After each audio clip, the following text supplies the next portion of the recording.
we are definitely at downtown Disney today, and there's quite a line to get in. Let me show you.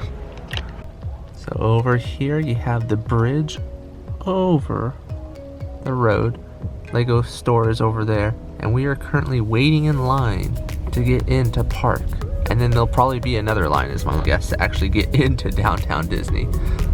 Crystal's filming right now just to play it safe while we drive.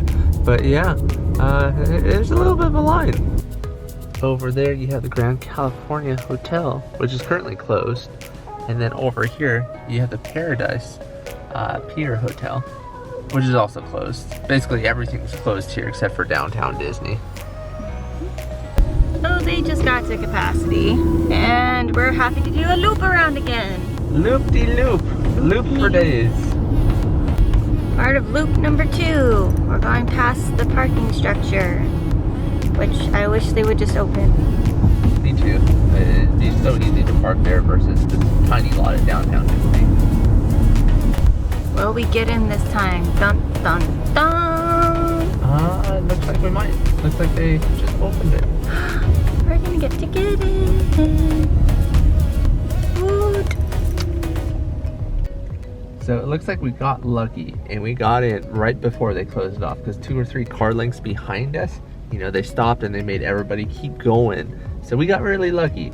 So you just have to keep going in a circle until you can finally get in. So it might take a while, but we're waiting in line now to park, and then there'll probably be another line to actually get into downtown Disney. We're still waiting over here, and it looks like they wait for one car to leave before letting a new car into the lot. So it looks like they do have a capacity limit for the lot, even though there's like this whole empty part over here. So yeah, kind of interesting. I don't know if you can see in this mirror, but there's no cars back there. So soon they'll probably let another group of cars in to wait in line. Here we are, downtown Disney's parking lot. You can see there's a whole bunch of empty spaces behind us. They're definitely not filling it all up. Because, you know, there is probably some sort of capacity limit for downtown Disney. To our right, you have California Adventure.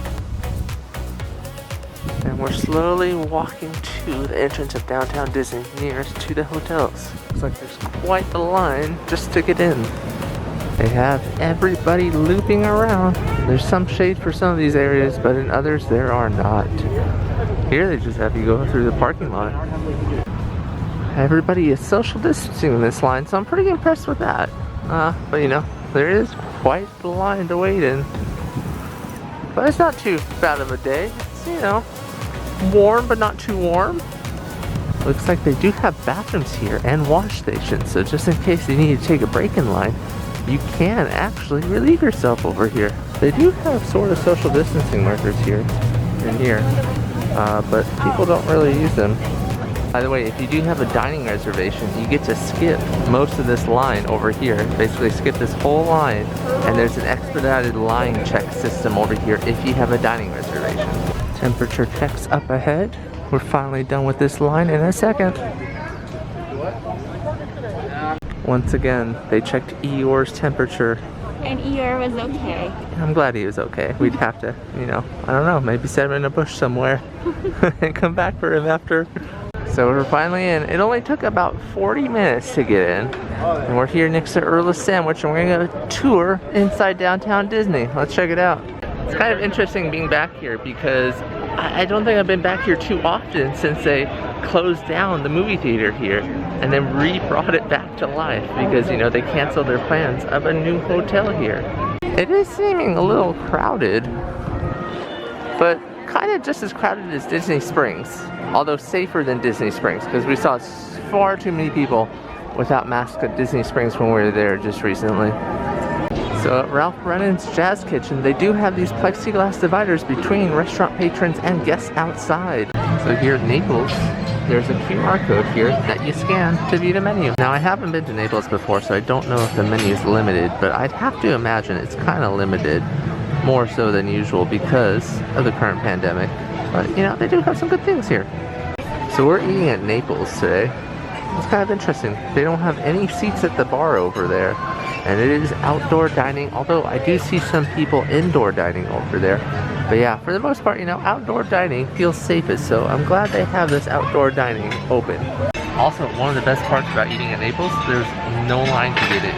If we wanted to eat at Ralph Brennan's Jazz Kitchen, which is one of our favorite places to eat here, we probably would have had to wait 20 minutes judging by the lines outside, and we were starving. So yeah, we're glad we ate here at Naples. So I got the pepperoni 10-inch with Parma ham added to the top of it. And Crystal, she got the cheese ravioli. And it looks pretty good, just look at that. You know, they're good size. It doesn't fill too much of the plate, but still, it looks like it could be very filling. But yeah, let's dig in.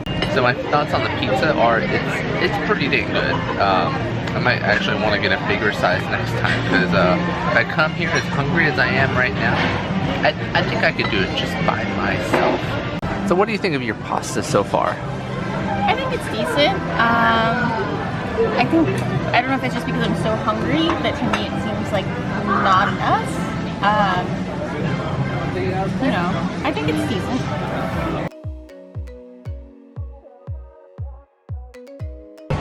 We're all done with our lunch.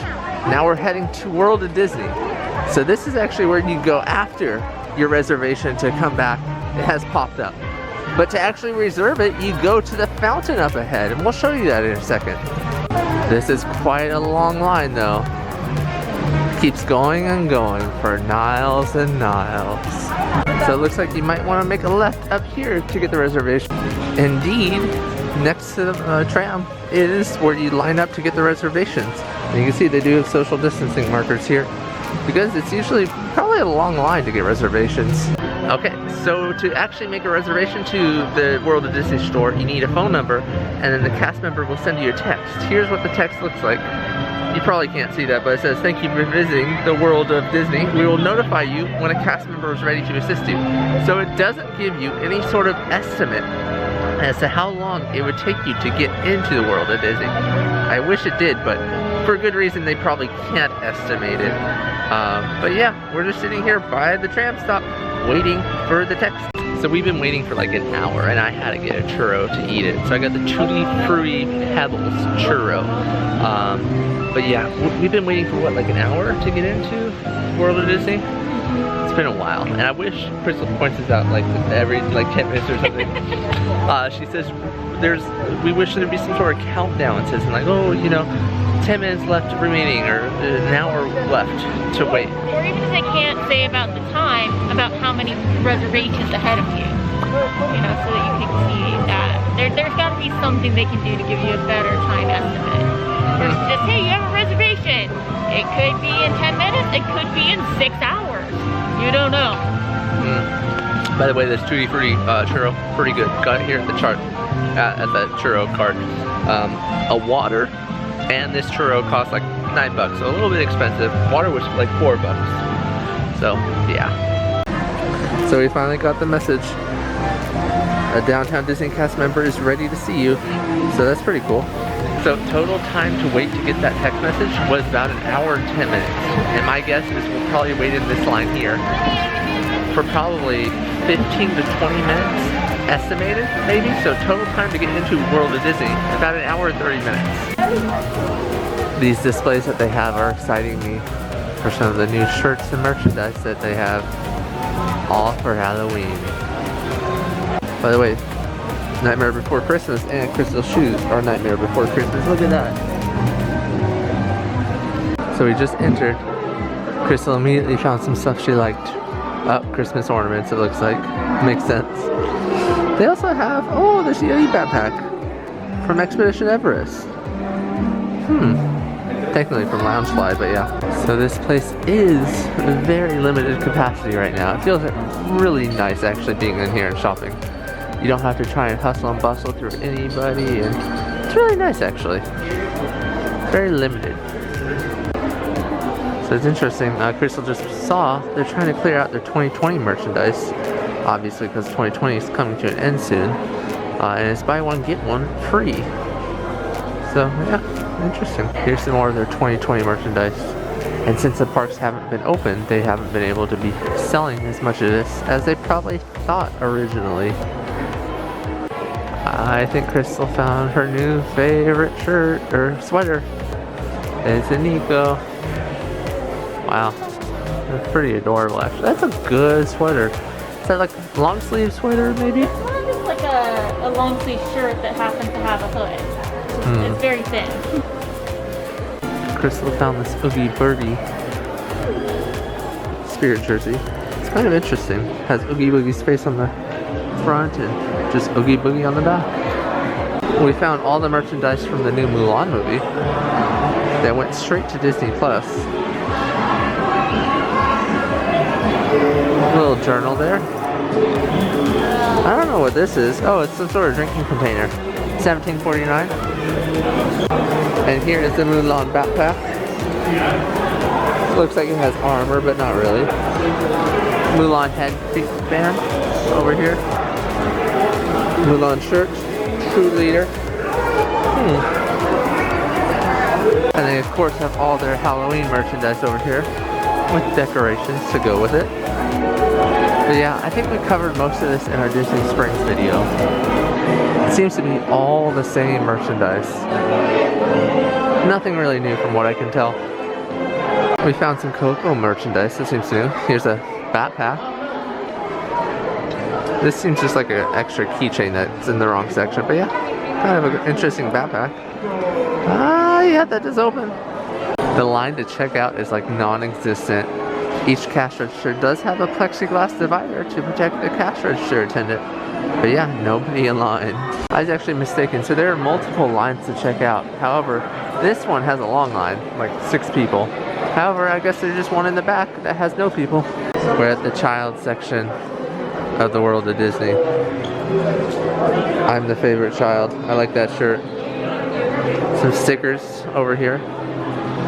But check out this. They put one of their shirts on a dog. I don't know if this is actually made for a dog or they just put it on a dog. But maybe? It looks like it is like one of the Spirit jerseys. Maybe. It's just real interesting. Is this made for a dog? Or is it just something they put on a dog for fun? I found the perfect shirt for Crystal. Naps and snacks. Food comas definitely hit us hard. This kind of looks like Kylo Ren's dropping his latest mixtape. It just has that feel to it. Kind of interesting, they have this Oogie Boogie plush here. It's $19.99. However, we got ours at Hong Kong Disney for like 10 bucks. And it's in the discount section, so, you know, they're just moving the merchandise around from parks to parks, you know. New merchandise sells, I guess. In Hong Kong, I guess this is maybe getting old. Check out this Oogie Boogie sweater. It's kind of interesting. It's a good coloring, that's for sure. Looks like it's like $69.99. Let me double check. Oh, no, $59.99.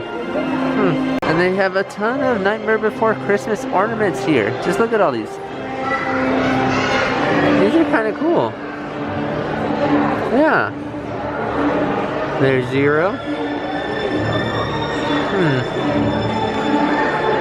Sally's head. Ooh, creepy. Ooh, is this a pinboard? No, it's a stocking. Oh, it's a stocking. Oh, yeah, you can put stuff inside of it. That's an interesting stocking. Crystal found this Doom Buggy ornament. That's pretty cool. It's a nice one. So we just finished up with World of Disney. It wasn't crowded at all. It was very nice. You had ample room to move between spaces. You know, not many people were there, so that part was very nice. Moving on. I'm wondering if some of these shops are closing early because one of the shops, Pandora, they were like locking their doors and it's only 6:10 at night, so maybe they close at 6. I don't think the Catal restaurant and bar is open. At least the restaurant is not open. I do believe the Catal bar, this outside portion, is open. So kind of interesting. We're gonna check out this Disney home store next. And this of course is the location that was the Void. However, they were shut down. They are no longer in business. You do actually have to sign up to get a return visit to that home store, as well as the Star Wars store next to it. And it was about 2 hours for the home store, so we passed, because we're getting tired of this. However, I guess the way you do it in the future is you make all your reservations right when you get here, and then you go eat dinner for like an hour. And then by that time, you know, you should have at least one reservation open. You do that, then you have another reservation that's open, and then you do that. We are slowly making our way out of downtown Disney. Of course, on the right here, in this building, that was the ESPN zone that was closed due to demolition for a new hotel. However, they canceled that hotel, and now it's kind of just a Disney store. It was a pop-up museum at one time, but now it's just a Disney store. And then also Rainforest Cafe, that's no longer open because they closed it and then they didn't reopen it. But now there's an Asian Street Eats restaurant in front of the Rainforest Cafe, but Rainforest Cafe is vacant. The only store that did come back was the Earl of Sandwich. And I mean, I'm glad that came back because it gets the best reviews of any restaurant here. Oh, and also in front of the ESPN zone, former ESPN zone, is this tribute that just recently opened to Chadwick Boseman, the Black Panther star, who recently died of cancer. And it is definitely a very moving tribute to him. You can't actually even get into that back area where the hotels are, or the Disneyland hotel is at least. It says this area temporarily closed. But of course, there's Mickey's hat. As we pass by the lines to get in again, they're maybe a little bit shorter than when we arrived. We arrived probably around 2 or 3. But yeah, they're almost exactly the same length. Maybe just a little bit shorter, but yeah, really just the same length. It's kind of interesting. As we head out of the park, the line, or the parking lot seems a little more crowded. However, the lines to get in are shorter. So yeah, that was it at downtown Disney. It was fun. Yeah. It just still sort of had a little bit of that feel of like a crowded, line-filled day. Yeah, it was like nothing but lines. It took an hour and 10 minutes to get into the world of Disney. If we wanted to do the home of Disney, not the home, whatever the home store is called. Home Disney store. It would have been 2 hours. So nothing but lines here. However, it is good to be back. Yeah. If we can, I think we just might try to come on a weekday. Yeah, definitely. But yeah, that's it from today. See ya.